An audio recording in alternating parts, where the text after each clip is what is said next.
Bien-aimés frères et sœurs en Jésus, la grâce, la paix et la miséricorde nous sont données de la part de Dieu notre Père et de Jésus-Christ son Fils notre Sauveur. Amen. Pour notre méditation de ce jour, nous allons chanter le 124, tel que je suis sans rien à moi. Pour notre texte de méditation, il est tiré du livre des Actes des Apôtres au chapitre 16, à partir du verset 24 jusqu'au verset 30. Tel que je suis sans rien à moi.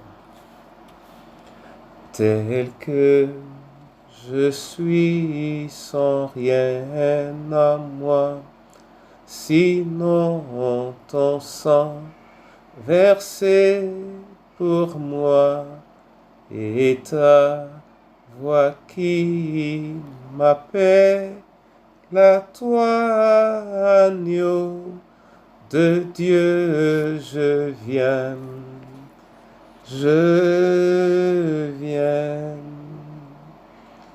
Tel que je suis bien vacillant, en proie au doute à chaque instant, lutte au dehors, crainte au dedans, agneau de Dieu, je viens.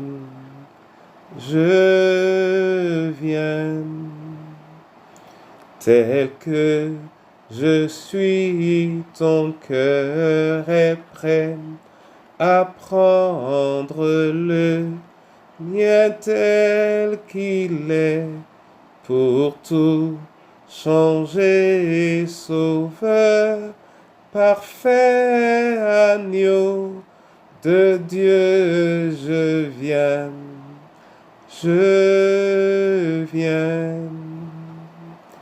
Tel que je suis, ton grand amour à tout pardonner sans retour.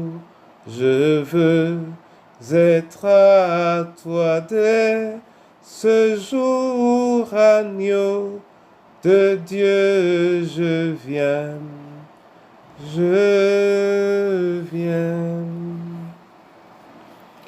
Amen.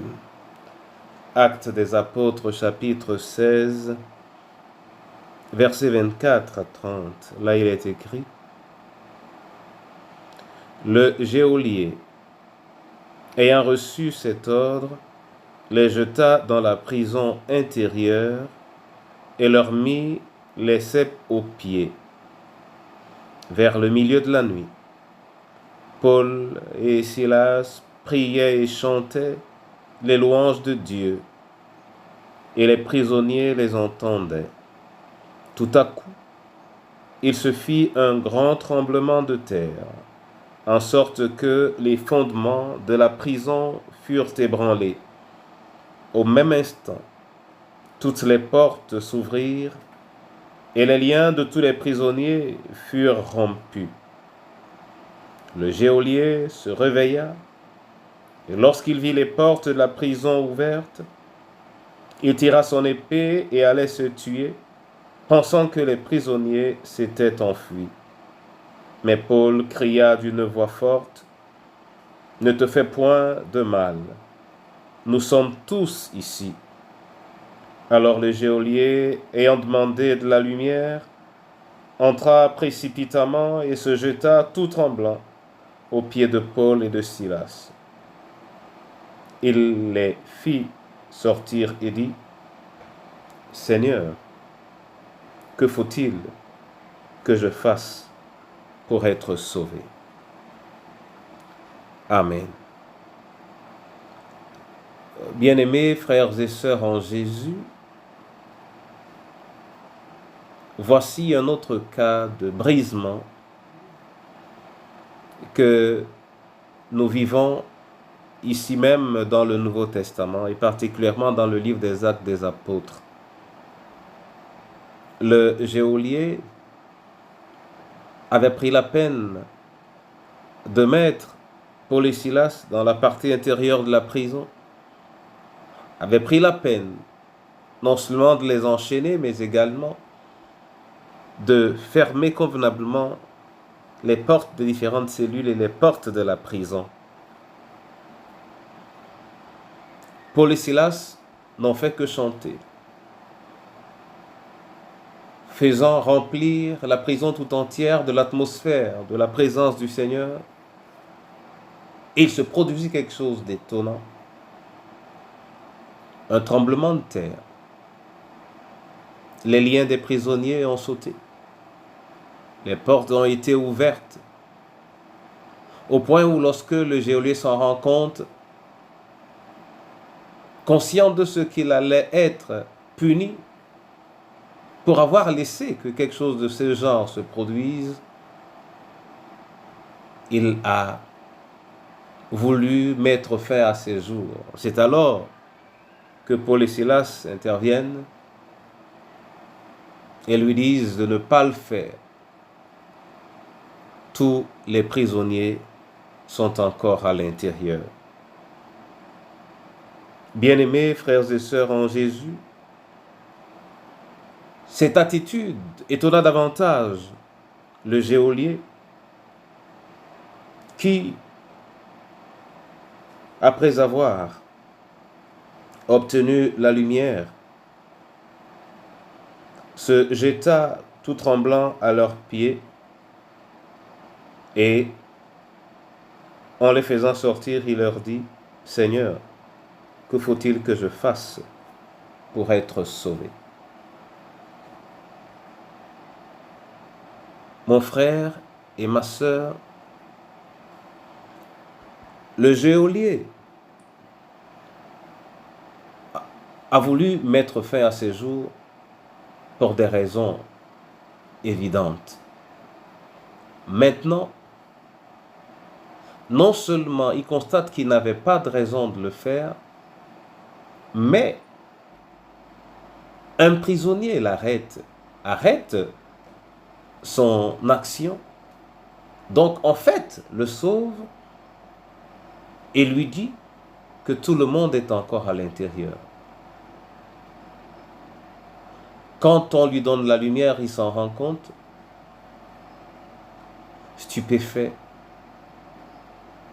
Il pose la question, que faut-il pour que je sois sauvé?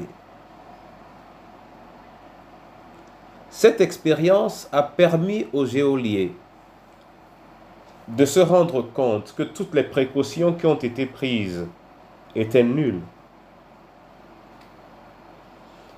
Cette situation a permis au geôlier de constater que, en lui-même, il n'avait aucune ressource et que ce sur quoi il se reposait n'était en fait que du vent. Cette situation a permis au geôlier de comprendre qu'il y a quelque chose de meilleur. Ce quelque chose a permis à Paul et à Silas de demeurer calmes, de chanter, de louer le Seigneur tout en étant prisonniers. Ce quelque chose leur a permis de le sauver quand il a voulu se donner la mort.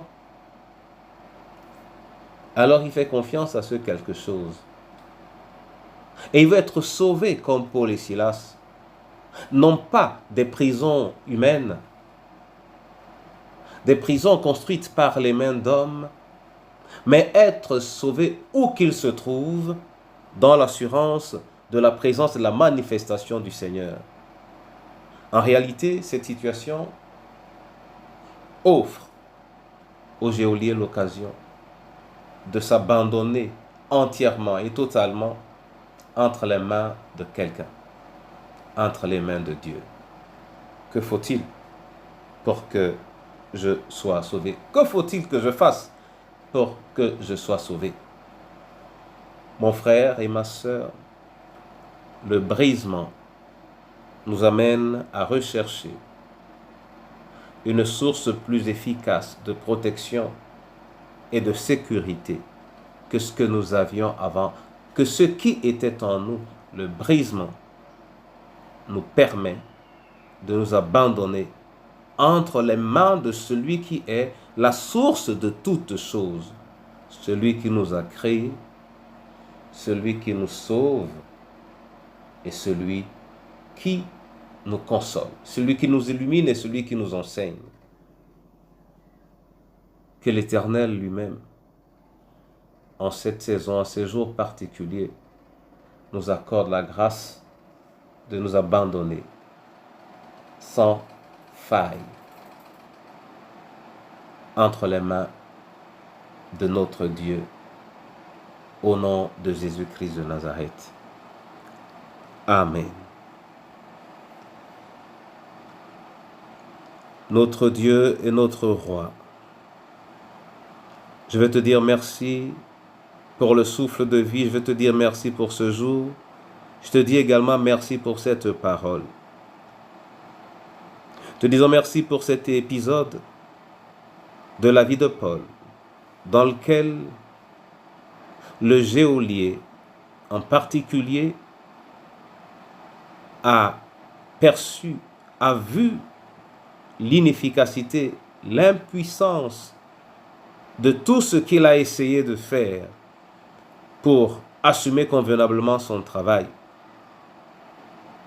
Et cela l'a entraîné à rechercher quelque chose de beaucoup plus fort, de beaucoup plus ferme, de beaucoup plus sécurisant. Raison pour laquelle il a dit à Paul et à Silas, que faut-il que je fasse pour être sauvé? Être sauvé intérieurement et être sauvé extérieurement. Éternel, accorde-nous la même grâce en cette saison, afin que nous recherchions notre salut, afin que nous recherchions notre succès, afin que nous recherchions notre épanouissement, non pas en ces choses éphémères que souvent nous avons considérées comme décisives, mais que nous recherchions notre salut auprès de toi et auprès de toi seul, qui donne ces choses et qui les renouvelle selon ton propre calendrier. Éternel Dieu, accorde à nos cœurs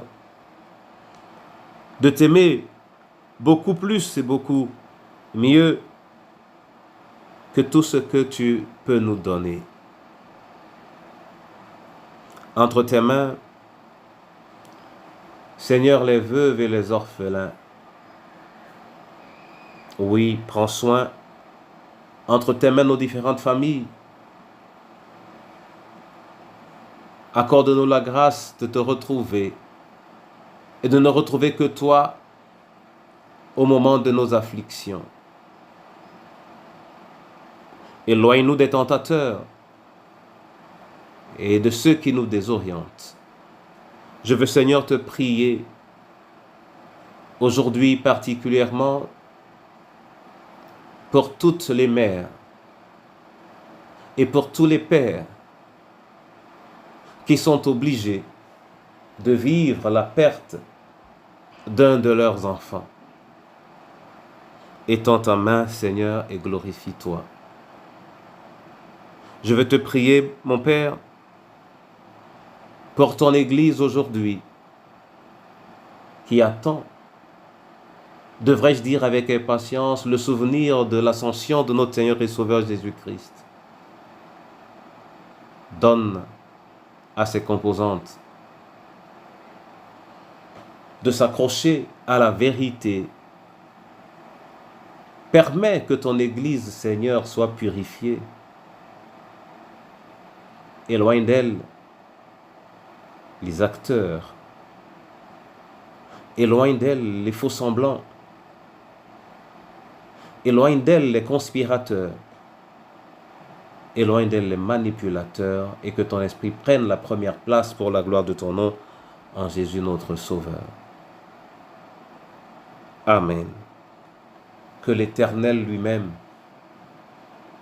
vous permette de revenir à lui de vous abandonner à lui.